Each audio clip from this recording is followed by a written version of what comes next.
Oke, kita hari ini saya akan melakukan video tutorial gimana sih cara melakukan uji rata-rata. Kita buat sekalian buat ini dulu ya, judul rata-rata satu sampel. Nah, sampelnya sendiri tuh saya udah buat soalnya, yaitu untuk uji rata-rata ini ada produk sosis frozen instan yang penetapannya 250 gram per kemasan. Nah, untuk keperluan mutu diambillah 35 sampel secara acak. Nah, itu 35 sampel tersebut. Lalu perintahnya gunakan hipotesis satu arah ke kanan, dan pertanyaannya apakah rata-rata berat kemasan masih sesuai standar dan bagaimana implikasinya terhadap kualitas produk. Nah, terus kita import database dulu karena database aku dari Excel ini ya, dari Excel ini. Jadi kita from Excel tadi, terus kita browse, lalu ke download, kita cari data yang mau kita masukkan, open. Ini biasa loading, jadi kita tunggu dulu.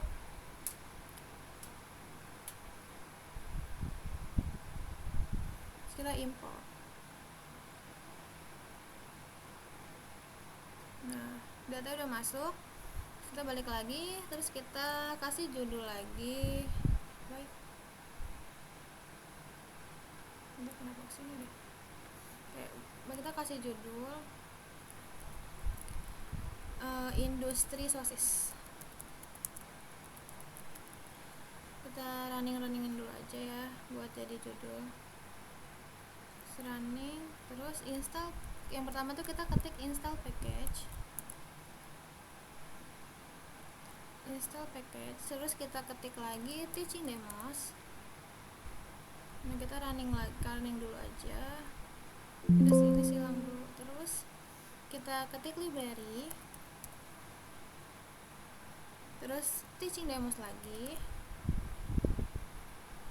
Nah, barulah kita masukkan data yang sudah kita import. Industri, sosis, terus kita running dulu, terus baru kita melakukan t-testnya. T-test industri, kita ketik lagi data yang udah kita masukkan, terus koma mu sama dengan mu ini nih dari penetapan soal, yaitu penetapannya 250 gram per kemasan, jadi mu nya adalah 250. Terus koma, kita ketik alternatif. Nah, untuk selanjutnya karena diminta gunakan hipotesis satu arah ke kanan, maka satu arah ke kanan tuh sintaksnya greater, jadi kita ketik greater. Oke, terus kita akan running, kita lihat. Nah, sini sudah ada hasilnya. Nah, ini tuh untuk taraf standarnya tuh kita mengikuti ketetapan yaitu 0,05.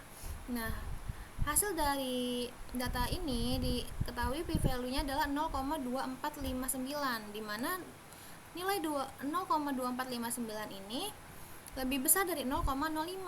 Nah, untuk H0 kan sesuai dengan 250 gram dan H1-nya lebih besar dari 250 gram. Nah, karena p-value-nya lebih besar dibanding 0,05, maka dapat disimpulkan bahwa H0 diterima. 0 diterima dengan arti maka kemasan, untuk soal pertama, maka rata-rata berat kemasan masih sesuai dengan standar karena H0 diterima, di mana standarnya adalah 250 gram per kemasan. Lalu yang kedua, bagaimana sih implikasi terhadap kualitas produk? Nah, implikasinya yaitu produk masih memenuhi standar kualitas perusahaan.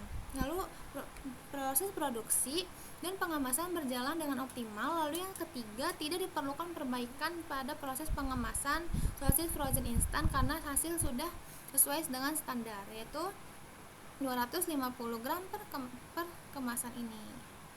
Jadi untuk soal pertama H0 diterima dan produk masih sesuai dengan standar. Oke, terus selanjutnya kita uji proporsi satu sampel. Uji proporsi satu sampel. Nah, terus kita import lagi database-nya from Excel juga. Kita browse,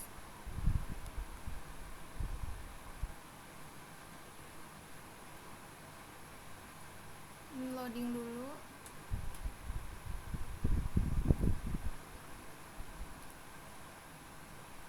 Oke, udah masuk datanya, lalu kita mulai sintaksnya. Kita kasih lagi judulnya industri chip. Nah, terus kita langsung klik, langsung ketik chip ya, data yang udah kita punya ini. Terus running. Terus untuk sintaks dari proporsi itu protes. Nah ini udah gitu kita zoom,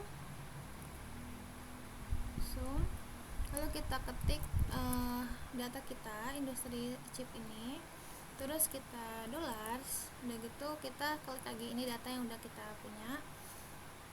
Lalu di sini kita koma, terus kita kebawahin biar tidak terlalu panjang. Terus klik ini, lalu kita ketik industri lagi, masuk data yang udah kita import, terus ulangi lagi yaitu dolar, dan klik lagi yang ini, data yang udah masuk, lalu kita koma. Nah, untuk soal yang ini tuh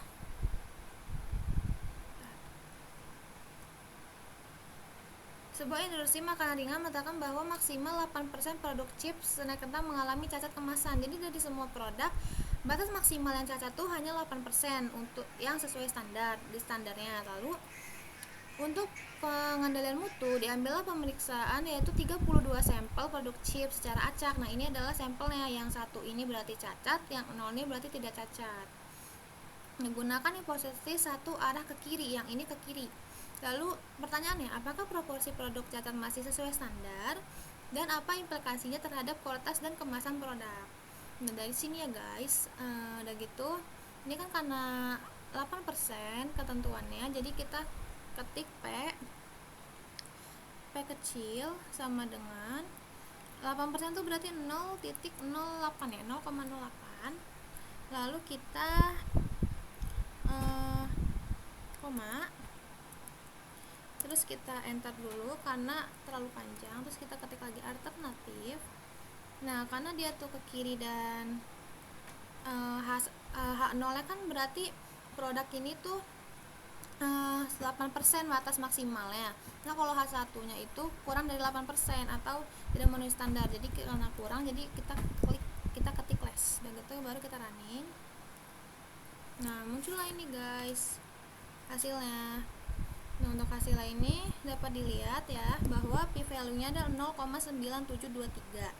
Nah, untuk data ini juga sama, taraf standarnya itu 0,05.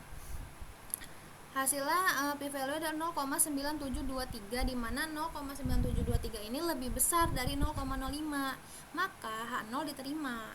Tapi untuk proporsinya, karena ini uji proporsi ini 18,75, yaitu 18,75%, 0,1875 yaitu 18,75%, dimana untuk interval kepercayaannya dari 0,0 sampai 0,334. Nah, karena proporsinya ini 18,75%, dimana nilainya tuh lebih besar dari standar si 8% ini, maka si chip ini nih belum memenuhi standar perusahaan karena melebihi batas maksimal. Lalu yang kedua, apa implikasi terhadap kualitas dan kemasan produk? Implikasinya yaitu produk cacat sebesar 18,75, sebanyak 18,75%, dan 18,75% dikali 32 sampel yang udah diambil.